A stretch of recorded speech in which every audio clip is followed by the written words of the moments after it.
What's up, guys? If you remember, a few years ago we did Sleepaway Camp Revisited. Finally now, we're gonna do Sleepaway Camp 2 Revisited, and boy is it gonna be fun. Let's go. Speak of the devil, look who's on TV.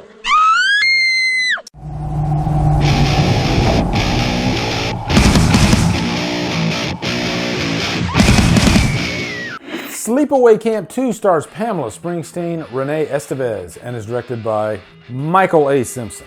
What's up, guys? Super exciting day. I get to review a slasher film from the 80s, and it's a revisited, because usually when I do a revisited, it's because usually the review is just way too short. Because when I first started the channel, I was doing shorter reviews and I wasn't digging deep enough, you know. I was just kind of honing my craft back then. And one mistake that you make when you start doing YouTube and you review movies is you tend to want to review everything you love. Looking back in hindsight, maybe I should have saved these great movies that I loved for when I felt, I guess, more confident about my skills. But that's okay, because it's always fun to talk about Sleepaway Camp, right? You might not notice, I don't know, but for my friend Christian from CHH, he asked me what camera I was using for one of my recent vlog type videos, one where I'm sitting in front of my TV. It's a little bit more personal. And I told him I was using the Canon G7X. It's one of the best vlog cameras on YouTube. And he said, hey, you should use that in your normal setup. I'd like to see what it looks like. So because he's such a good friend, that's what I'm using right now. So it might look a little different. Let me know what you guys think. Oh, and by the way, guys, thank God I have the Sleepaway Camp 2 Shout Factory Blu-ray that sells for an ungodly amount right now online. You know, this physical media. Will this ever even be released again on physical media? It might not. I don't know. But I wanted to brag about it. That's it. But yeah, so glad I have this. But what do we all love about the original Sleepaway Camp? It's the twist. Still to this day, everybody talks about that twist. And I'm not going to lie. If it didn't have that twist, then it might have just been forgotten in time. And it would just go down with, I guess, lesser slasher fare. But that twist is so legendary. And the original director wanted to make a sequel. He even wrote a script, but it was a lot darker. And the studio, the producers didn't want to go that route. They figured, hey, this is pretty much a movie that people laugh at, right? So let's make the next one, the next two movies, more of a horror comedy. And that's what we got with Sleepaway Camp 2 and 3. As a matter of fact, they filmed both of them at the same time, back to back. I still haven't reviewed Sleepaway Camp 3. That's definitely happening really soon. Hold me to it. And I think that was a really good choice, because if you look back, this came out in '86, I believe. Around that time, there weren't too many horror comedies around. You had Jason Lives, you had Return of the Living Dead from '84. But before that, you know, usually it was either comedies or horror, but rarely did they combine like peanut butter and chocolate. I'm sure there's a few cases if you dig back. I mean, hell, a lot of 70s and even like Giallo type stuff has comedic elements, all right? So this isn't like groundbreaking or anything, but I'd say for the States and what was popular at the time, because the slasher genre had gotten so stale at this point, that they decided we need to change things up. We need to maybe poke fun at what is getting stale, and that's what they did, and that's why I think Sleepaway Camp 2 is one of the best slasher sequels out there, bar none. And there's a lot of reasons for that besides the comedy. So let's jump into the plot of this movie. The opening of the movie, you have this campfire setting, you know, when you have young people telling ghost stories, and they tell about this legend of the Camp Arawak massacre. And it kind of comes across as like they don't believe that it happened, but where I kind of poke fun at that, or I guess poke holes into it, is that this would be national coverage, okay? If something like this really happened, a freaking, I think she was 12, going around killing everybody in the camp, we'd still be talking about that to this day if that happened, okay? Because that's just not normal shit that happens.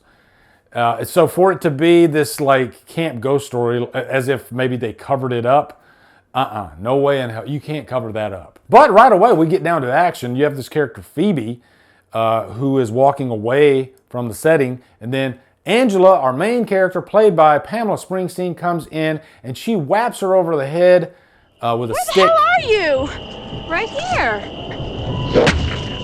And then she cuts her tongue off. One thing I love about Angela in this movie is that every time she kills somebody, she gives them a life lesson. As she's setting them on fire. She's telling them what they did wrong, and if they did, if they lived life right, then they wouldn't be dying. Of course, she doesn't tell them that she's going to kill them. And here's what you get for telling evil stories and having such a filthy mouth.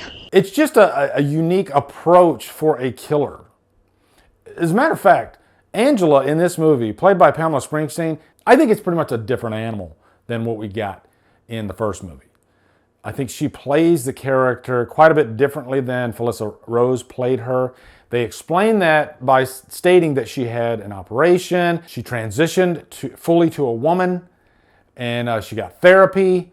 That therapy didn't work for shit because she's still killing people. Not only Angela being different than Felissa Rose's portrayal, but also just the overall vibe and tone of this movie. I think the first movie, it took itself quite seriously, and that alone made it funny because it was unintentional. And I think those are the best horror comedies, when they play it straight and they get it wrong and they fall on their face, and then we are laughing our asses off at them instead of with them. There's some of that in the first movie, as much as I love. I mean, don't get me wrong, guys. The first Sleepaway Camp, I think it made number 2 or number 3 my all-time favorite slasher movies, for good reason, all right? But part of the reason is that I kind of laugh at it. I love that they stayed the course and played it so serious to our benefit. This one is very tongue-in-cheek. It knows exactly what it is. At every turn, every kill, it likes to have fun with itself and poke fun. I mean, you even have a kill in this movie where you have 3 horror icons of the time. You got Freddy, Jason, and Leatherface, which is interesting because on the poster, you have this woman with this backpack, and she's got a Jason mask and a Freddy glove, but it's clearly not Pamela Springsteen. I would love to know who that model was that was on the cover of that. She sort of looks like the character in Friday the 13th Part 4. I want to say her name is Pam. I can't remember. I'm sure I'll correct myself in the B-roll. But also, right down to the characters, if you remember the first movie was mostly, tweens, maybe 13. This movie, it more focuses on camp counselors, and I'd say they're like, 17, 18 years old. You have your different character archetypes. You got this character, Allie, who is sort of the more mischievous, kind of the slut of the group, and she provides all the nudity of the movie, and there's plenty of it, and she's a fun character. And she's cold, too. Like, there's a sex scene in this movie where after she's done, she just gets up and walks off, Doesn't even say thank you. And one thing I do like about this movie, at least at first, is that they don't really spell out who the quote-unquote final girl would be, if there even is a final girl. Yeah, they have different character archetypes. You got the good girl, Molly, played by Renee Estevez. And then outside of, the good girl and the bad girl, the rest of the cast are pretty much forgettable. But the good girl and the bad girl of the movie, I think they're so strong as characters that they more than make up for the rest. And then you got Pamela Springsteen completely knocking it out of the park and owning this movie. I think if Pamela Springsteen wasn't such a great actress, as far as like what she's going for in the part, then this movie would definitely fall on its face. But she's an actress that's able to kind of ride that line. She has a little bit of a quirky side to her, but if she tells you that she's going to kill you, you can believe her, right? And I think it takes a really good actress to do that, and she does it quite well. Felissa Rose, I'm sure she wanted the part at the time, but she was in college, and they were shooting this in Atlanta, and I believe Felissa was across the country. So I don't know if they even reached out to her or not. I don't think they did. But, lately in like the convention circuit, when Felissa Rose goes around, she even has a picture of her from the poster of this movie carrying the backpack with, the horror icons get-ups on it, and which is cool. And as we all know, Felissa did come back to the franchise and return to Sleepaway Camp. I need to review that one too. I always forget that it even exists. I saw a little bit of it. Woof, that's a rough movie. Now, you got to talk about the kills, and I think they swing for the fences in this movie. Did I already say swing for the fences? If I did, oh well. I loved just about every kill in Sleepaway Camp 2, and it has some iconic ones as well. The character Allie, she gets the best, I think, because one unique thing about Angela in this movie is she'll be talking to you just like she's talking about making a baked potato, and then she'll stab you right in the back, which is what she does with Allie.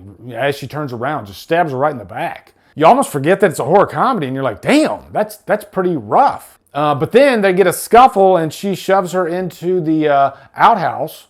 You've been a shitty friend and a shitty camper. And literally into the outhouse, and she's, stirring her like soup, shit soup. It's hilarious. Which, by the way, they have the Shote sisters in this, and they jokingly call them the Shit sisters. I'm shocked that they didn't put them in that kill. And I have a bone to pick about the Shit sisters, because one of them, there's no kill. Like, she catches both of them. One of them's like making out with this guy, and then she ends up burning her on a grill. Before that, it's great because, again, she's giving another funny life lesson. Don't do drugs. As she's dousing her with gasoline and then lighting her on fire. It's hilarious. And then she kills her. She burns her. Say no to drugs. But the other sister, can you guys help me? I didn't see the other sister anywhere, so I don't know what happened. I think she shows up at the end of the movie in the big reveal, but yeah, I think they just kind of left that kill out. It's presumed that she died. Now, every time Angela kills someone, she states to the boss man that she has, she sent them home, which eventually gets her fired, because she can't just take it upon herself to send them home. I think she's the lead camp counselor, and everybody kind of hates her because she's way too bossy. She's a micromanager, and micromanagers will not be tolerated, damn it. Because I don't like micromanagers, and I would get annoyed with Angela too, but I wouldn't want to piss her off because then she would kill me. Also, one thing I have to mention about this movie before we get to the final reveal is that it boasts great hair metal music. You have some little band Easter eggs in here, like you got Poison, Look What the Cat Dragged In, which I actually have the record over there. Great record. That's on the wall in the beginning of the movie, and then later in the movie, I think in the big reveal, you have a Flotsam and Jetsam record, which is really cool. And there's great hair metal, or 80s heavy metal, because we don't like that term, sprinkled throughout the movie. I use it lovingly, actually. I'm a hair metal. I love hair metal to death. Matter of fact, I was talking about Christian at the beginning of this. Christian and I, we talk about hair metal, 80s metal all the time. We're keeping it alive, damn it. Now, the big reveal, nothing new brought to the table here, because it's that ending that we always see where you see all the victims kind of like laid out around the room, kind of like they just did in Thanksgiving, right? It's an ending that we love to death. Happy Birthday to Me did it. The Happy Birthday to Me clone, Madhouse, did it, even though those movies came out around in the same year, I think. You know what? If it ain't broke, then don't fix it. And it's a great ending to any slasher movie, right? Let's have one last look at all the dead victims. And now that's what they do in this movie. This movie, I think they knew, let's don't even try to compete with the original in terms of the ending. What are we going to do to top that ending? No way in hell. So, I'm going to say it's kind of a lackluster ending, although it's still highly entertaining. And you know what? I'm not asking for much with a Sleepaway Camp movie anyway. And I think the first 2/3 of this movie are better than the first 2/3 of the first Sleepaway Camp. It's just, how do you compete with that final act? But it's still a great slasher movie. So freaking fun, hilarious at times. Pamela Springsteen completely slays and owns all throughout this movie. And I couldn't get enough of it. I love Sleepaway Camp 2. I'm glad I finally gave it another watch, because I didn't remember much of it. And now I'm really looking forward to reviewing Sleepaway Camp 3, which I've never reviewed. So for a rating, I think I gave it a purchase worthy last time. I'm definitely giving it a high purchase worthy this time. One of my favorite slasher sequels. I wouldn't be wrong if I gave it a Trapped, but I'm going to give it a high purchase worthy. Let me know down in the comments your thoughts on Sleepaway Camp 2. Looking forward to hearing them. Also, be sure to come over to Killer Flicks, where we talk horror all day and every day. On Fridays, we do People on Fridays. Follow me Drumdums on all my socials. Support me on Patreon. Buy me a coffee. Guys, thank you so much for watching. Have a good day. Drumdum out.